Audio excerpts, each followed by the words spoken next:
afternoon, everyone. This is Apostle Erica Monet Glenn. Today is January 3rd, 2026, day 6 since I've been in Paris. So I'm just enjoying my time. I said I wanted to document everything, and I'm just going to be transparent.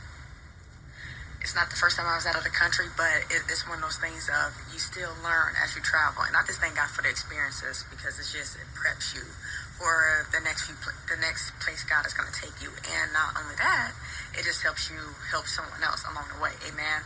So as I mentioned, when you're leaving the country, you definitely want to make sure, if you're not able to use your cell phone from the United States in that country, you're going to have to either purchase an eSIM, which is like a SIM card online. Honestly, I'm not going to lie to y'all, I suggest a physical SIM card. So usually when you arrive to that country, they have stores within the airport where they actually sell SIM cards, or you can find markets throughout the country. But I suggest, because how are you going to get around once you leave the airport? Because you're going to have to connect to that Wi-Fi. So I suggest getting that SIM card or ordering one online and having a physical SIM card for that country mailed to you before you go out of the country. Amen. So I was able to get one at the airport, no biggie. Of course, I already know I was going to have to get a currency exchange. Basically, you can't use U.S. dollars in Paris or, in other countries. You got to get their money. So I was able to do that. And, one of the things about me, I'm big on sowing my seeds or using my money towards memories, meaning going to places that has history, taking pictures, if I feel like it, trying vegan food, whatever the case may be. I don't put all that money into clothes. And then, of course, I invest in a rental if I want to get a rental car just to drive around. Or sometimes you just want to get chauffeured and you just want a driver. You want a Uber. Sometimes you may want to just get the experience about taking a train or the bus or the cabs in that area. So as you guys can remember, on day 1, I did have to take a cab from the airport to my next destination. It was pretty cool, I was, of course, able to use the Google Translator.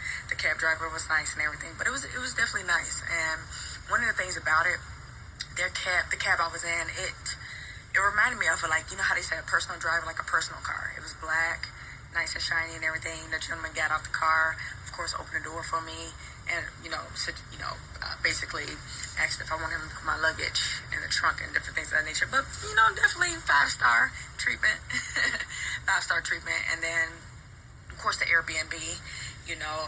I'm pretty sure France, they're used to tourists, so I thank God that these individuals, they know how to speak English and everything, so I was still able to, communicate and make sure that I was accommodated accordingly. Again, I was able to find a grocery store. That's where I went from the airport. I went to that grocery store. I had the Uber driver just drop me off at the grocery store because I seen it was like 30-minute walk from my Airbnb, so I got in a workout on that first day. And then not only that, days before prepping for this trip, I'm going to be honest with y'all, Satan was trying to come against it. Things was trying to come against it. But I just kept my mind focused, and God was like, it's going to happen. So dropping my car off, getting to the airport, waiting for the flight, making sure, they didn't change the gate, get on the flight. The flight was like 6 hours or so. Then to get into Paris, already have in my mind that I already know my phone's not going to work, so luckily I was sitting next to someone who's from the country. He was able to help me find a SIM card store within the airport once we arrived to France, and I was able to do that.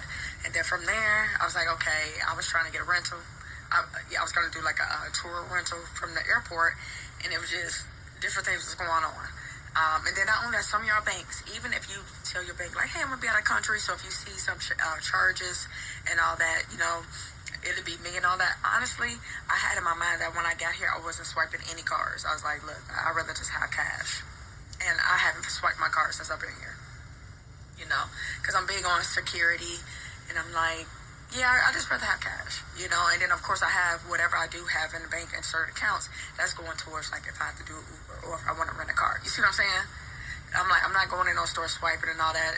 It's just my mindset towards swiping at registers and all that, and even at gas stations has changed. I'm like, now I just pay cash for gas, because there's so many things. Some of y'all probably experience some things where you swiped at the pump. I don't suggest that, because when you swipe at the pump, they hold about $100 on your account. So then y'all be like, okay, I was charged $100, but for some reason they just hold it, which is weird. And then if you go in a store and then you have the cashier ring you up, and then God forbid something happens, it's a glitch, and then they be like, oh, we got to swipe your card again, and then you go on your account and you see you got 2 swipes or 2 charges. I don't got time for that. with cash, it's like, hey, if you pay in cash and they make a mistake of putting it on pump 5, but you're on pump 7, they could just change it out because you paid in cash. You see what I'm saying? I'm the type of person, I'm like, look here, I don't got time to be paying for your error. I don't have the time. I don't have time paying for your mistake. And then you have the audacity to tell me, oh, you just gotta wait, and making it seem like it's okay. Don't treat people like that, because you reap what you sow. Because some people do have that attitude, like, oh, no biggie. I don't care if it's 25 cents. It's my hard-earned money, and you're not gonna treat it like that. You're not gonna breadcrumb, and you're not gonna just dismiss me like that.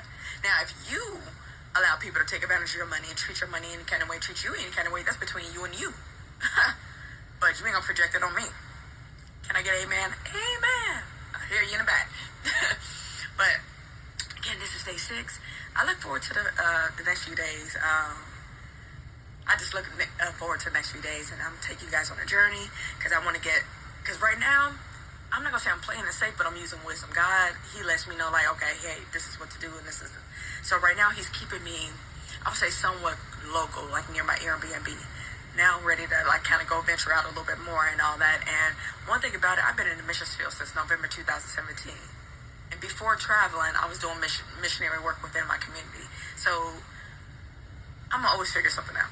You know, whether a phone is working or not, I know how to somehow, like, I like to prep. So it's like if I gotta have screenshots of what I need to say to a person before that, because I know I'm not gonna have signal in certain areas, I'm just gonna do that. But at the end of the day, I'm gonna get to my destination safely. I'm gonna do what it is that I desire to do because God said I can. God said I can. And I'm gonna make it back safely. Amen? Amen. And not only that, y'all know I'm big on security, so I'm not one of those people, especially as a woman, a black woman at that, in another country that's naive. This ain't the movie Taken. This ain't, oh, you know, oh, you from America, and we get you right, get in my car. Hell no. Because it's gonna be it's gonna be on the news. They be like, we never seen that before. That the predator get taken down like that. Like, hey, I'm big on self-defense. But anyways, y'all have a blessed one. Make healthy choices, and please be safe in 2026. Now, those of you that's still going into this year trying to harm me and other people, trying to scam, trying to use spells and witchcraft and all these different things, I pray that this year you experience karma like never before, and justice is still being served. I don't care what it looks like today. I don't care how you feel today. You think you're getting away with it. No, you're not. Because you know what they say, it's always quiet before the storm. It's always silence before the storm. Soon, very soon, your doors will be getting busted down by those people. It's very soon. But to those that's living a righteous life, those who's used to being a victim, preyed on and all that, may you have a blessed year. May God give you the strength to continue to endure in this year. May He give you the strength and wisdom to speak your truth, to speak about what you experience, to expose the people, not just the people, but them by name. Have your documentation, show receipts. Do what you got to do to fight for your destiny. Do what you got to do to fight for your life. Amen. Because it's not just about you. Some of you got kids. Your kids depend on it. Amen. The next generation. Your legacy depends on it. Amen. God bless you all. I love you all with the love of Jesus Christ. Till next time.